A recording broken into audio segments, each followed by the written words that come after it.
I'm really excited about the NGP, just with it being really the next generation of handheld device and really the amount of new features that it's got on it. We've got all the traditional PlayStation buttons, we have front touch, we have back touch, we have 2 cameras, we have 3 motion sensors, we have a microphone. I think the back and front camera is going to be really interesting. And there's a lot of cool stuff you could do with it, particularly when it comes to augmented reality. Actually, you're looking at the screen, you can see through the screen into the real world, and you can move around, and then we can lay the augmented reality on top of that. So you could scan in your face, put yourself into a game, and with games like Reality Fighter, that's exactly what we're doing. It's a lot of fun scanning in your friend and then beating the hell out of them. Rear touch is really interesting because it isn't something what we've been able to play with before. Nobody's ever had it. And the great thing about rear touch is it means that you can still use touch without having your fingers in the way.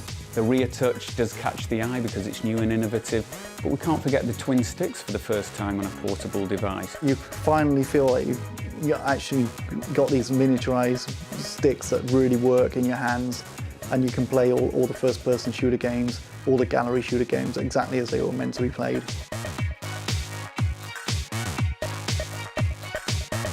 The screen on the PSP was good, it was great, but the screen on the NGP just blows it away. When you make that step up from like standard def to high def, you've kind of just got that same magic again, but on a handheld device. We look at the connectivity of the device.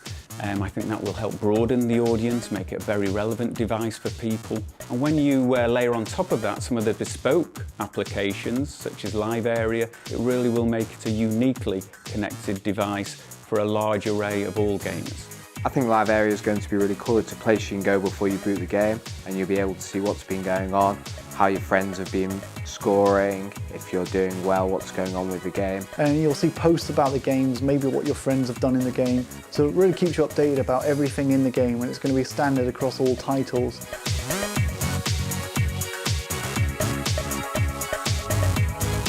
It's always interesting when you give the new hardware, the new kits to our development teams to see how excited they get. I'm really looking forward to developing an NGP game with rear touch. I think just using that solely, you could do some really cool stuff. I work on Little Big Planet, and having extra features is fantastic because it means then that we can make tools so people can then create games using those new features, be it rear touch, front touch, tilt, the online sides of the game.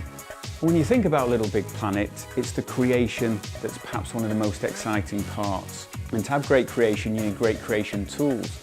So with the new user interfaces, the creation can become so much more exciting and so much more intuitive. It will make the create feature accessible to me in ways that it just never was before. And I can actually see myself actually completing a level this time rather than starting and giving up.